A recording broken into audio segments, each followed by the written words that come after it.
Hello everyone, and welcome back to Gander Gardening with Dawn. Happy Canada Day! Today is July the 1st, and I'm going to be celebrating this afternoon. The sun is supposed to come out and it's supposed to be in the mid-20s, so I'm really looking forward to that. But this morning, I wanted to share with you how I can shop my own garden, looking for seedlings that are in places where they can't stay. I rescue them, plant them up, and then I plant them back into my garden somewhere where they can stay about 6 weeks before our first expected frost.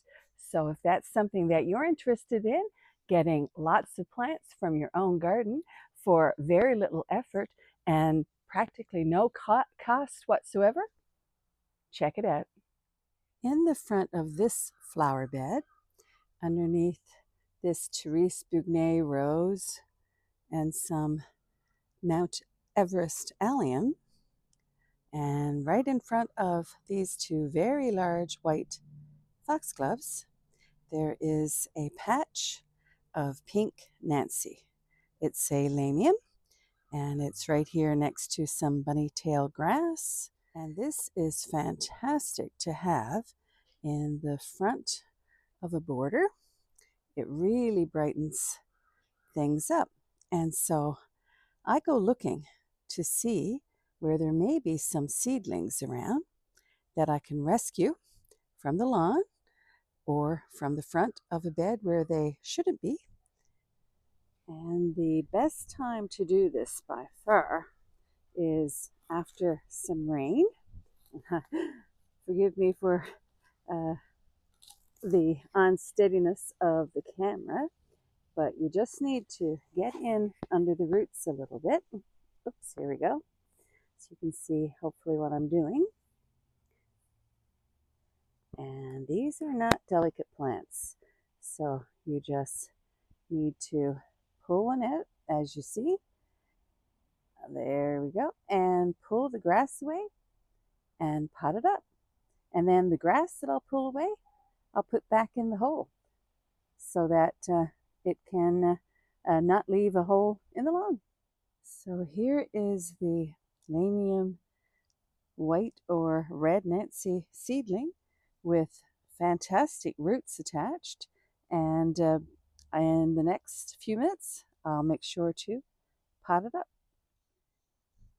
In the front of this flower bed, where I have some of the cat's pajamas nepeta, cat mint, and also some lobelia and hosta, there are a lot of little seedlings. Quite honestly, I was supposed to have cleared this out and mulched this area, but by now, but honestly, time got away from me. And these are all feverfew seedlings. And I don't want them here in the front because they're definitely, because this is the front edge of this garden. And I'm going to I'm going to just weed some of them out, but the better seedlings, I'm going to pot up, grow on for a little while, and then I will plant those a little later in the summer. So these are going to be really easy, I think, to dig out. Oh yeah, yeah, not going to be a lot to these because the ground here is very, very soft. And yeah, here we go. Oh, if I could just get it there so you can see, I'll put it on the spade, which is white. There it is. A perfect little seedling, roots attached, and ready to be planted and grow on. And here under my beautiful golden chain tree, the laburnum, I have spotted a lot of seedlings of rose campion, which is sort of a silvery, furry-leaved plant. It's a biennial, and it has gorgeous, intense fuchsia flowers that last for a really long time, especially if you deadhead them.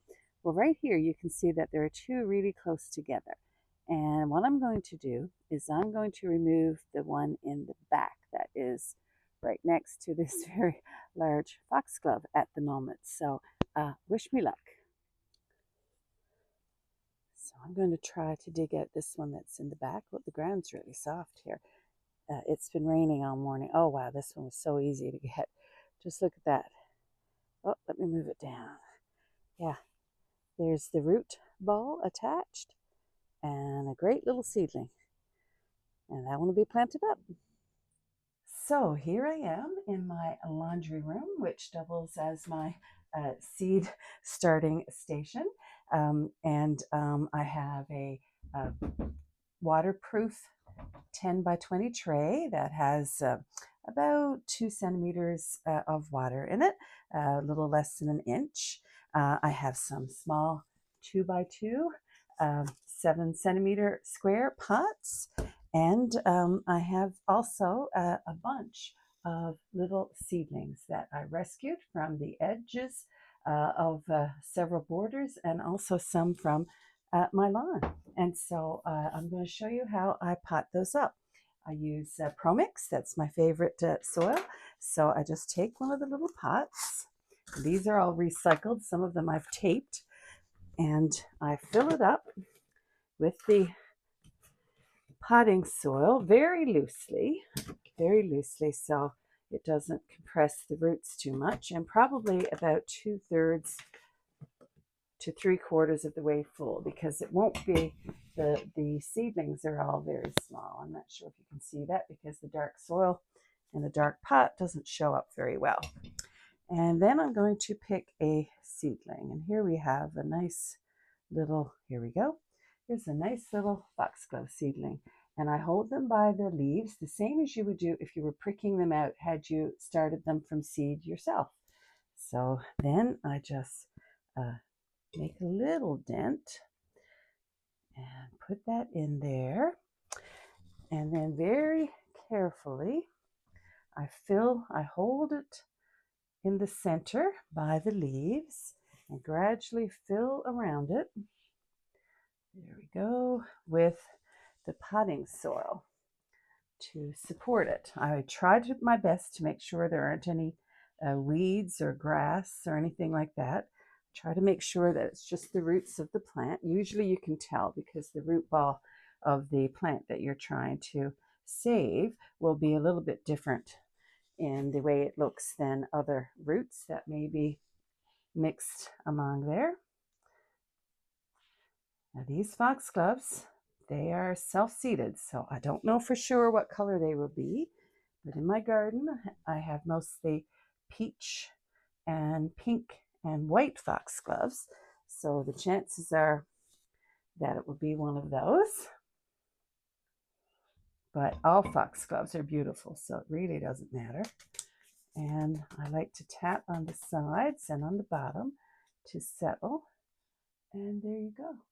And then I will place this in this tray to soak up the water. After I get them all done, I will mist them with a spray bottle on the top just to make sure that they're settled in nicely. But right now, I'm just going to place them in this tray of water and let the soil pull up some of that water.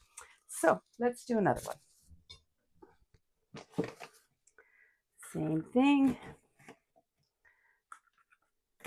And so all of these plants, all they cost me would be the bag of soil, because the pots are recycled over and over.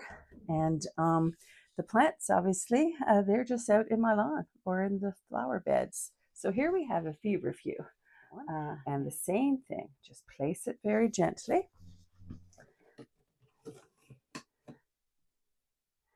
And hold around in the center where you want it to be by the leaves, just as if you were potting up seedlings that you had started yourself. Because that's what these are. It's just that nature started them instead of, you having to start them yourself. And of course, being self-seeders, the same thing that I said with the foxglove, I'm not exactly sure what feverfew this one will be. This is a feverfew. It will definitely be either the white single or the white double, because that's pretty much all that I have out in my flower garden, and I love both of those. So it doesn't really matter which one that it is. They are both really, really pretty. And once you put the soil around, you can just tell already that the plant looks happier.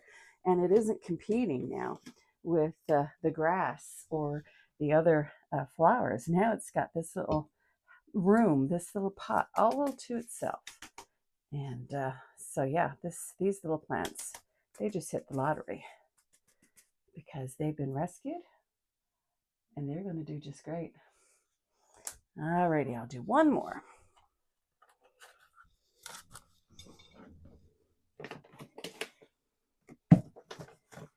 Try to make sure that there aren't any big lumps in the potting soil.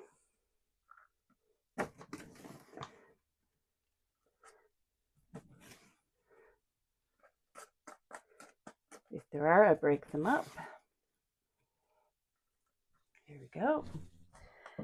And this time, let's see, what else do I have here? Okay, this is a columbine seedling. Here we have a columbine seedling. There is the root ball and the leaves, and I only have Barlow Mix columbine in my back garden, but it may not be exactly like the ones in my back garden because it may have cross-pollinated with some in someone else's garden. But whichever one it will be, I'm sure they'll be lovely.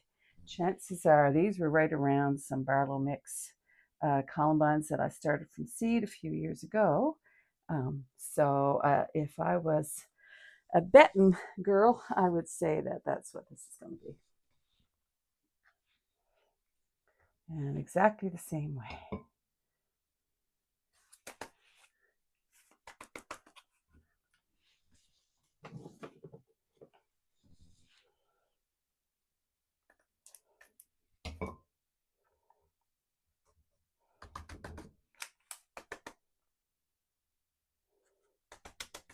And I tap it to make sure that there aren't any air pockets, but that the soil is just settled around nice and gently, enough to give it support, but not to compress the roots too much. There we go. Another little seedling. This one is a columbine. Going to look very cute. So I'm going to continue with all of these, and I'll show you what they look like when they're all done. So I ended up with more than 30 plants, and I'm going to let them settle in. I have misted them down, and so that the growth that's above the soil is also getting hydrated, as well as the roots. And yeah, I'm going to keep an eye on these, and I'm going to show you what they look like in a few days in this same video. So here are just a few of the many plants that I have shopped over the years from my own garden. So here are all of the seedlings that I rescued from the lawn and from various flower beds.